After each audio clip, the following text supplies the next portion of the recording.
Today we're going to check out some of the dumbest features that you can actually find in modern cars. I swear some car brands, BMW, are losing their flippin' minds, people. We'll start with, you guessed it, a BMW. The i7 has quite a few weird things going on. For example, I think it's worth pointing out the styling. However, weirdest of all is the reverse camera washer. Now, on paper, this may sound like a genius idea, but the way that BMW implemented it has quite a few people scratching their heads. Okay, let's take a look.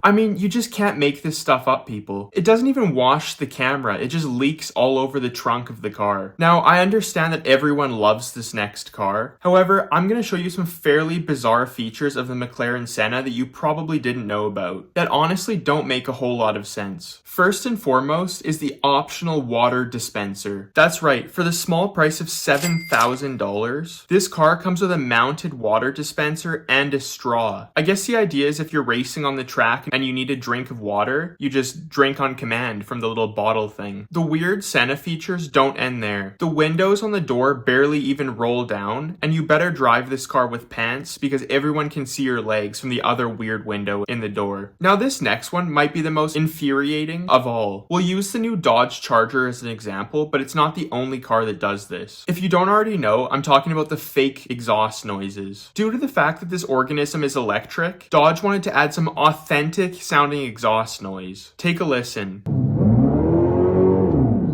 My issue with this feature is that people who are buying electric cars generally don't care about exhaust noise, so who are they marketing this to? This feature is completely useless and a waste of time. And BMW's done it again. For the next dumb feature that they put in a car, they received so much backlash that they actually cancelled the whole idea, for now. But they were planning on making their own customers pay a monthly subscription for heated seats. I can't believe I just said that. The subscription was $20 a month, even though the technology for the heated seats was already installed in the car. It just makes no sense and is a terrible idea. I'm willing to bet that this next feature has resulted in a few car crashes and maybe even some blowing up engines. I'm talking about rotary gear selector knobs. Now I understand car brands are always trying to innovate and be different, but this is just an objectively bad idea. It only takes one person to think this dial turns up the radio, and boom, your car goes into reverse while going 100 miles per hour down the highway. I've personally used this next feature, and I can say it's bad, but not as bad as the internet makes it seem. The new Tesla steering wheel yoke has received quite a bit of backlash on the internet because you can't rest your hand on the top while you're driving, and it makes it pretty difficult to make 3-point turns. Overall though, I gotta say it looks pretty dang cool. Least but not last is this whole touchscreen trend on new cars. A good example of this is a Tesla. To turn your seat heater on, you have to click 3 different menus on the center touchscreen. To put the car in drive, you have to click the screen. You get the point. It's ridiculous, and I think most people like myself would just prefer to have normal buttons and switches to do normal things in a car. I'm sure I missed some other terrible features, so be sure to comment them below, and thank you for watching. Please like and subscribe for more car content, and I'll see you in the next one.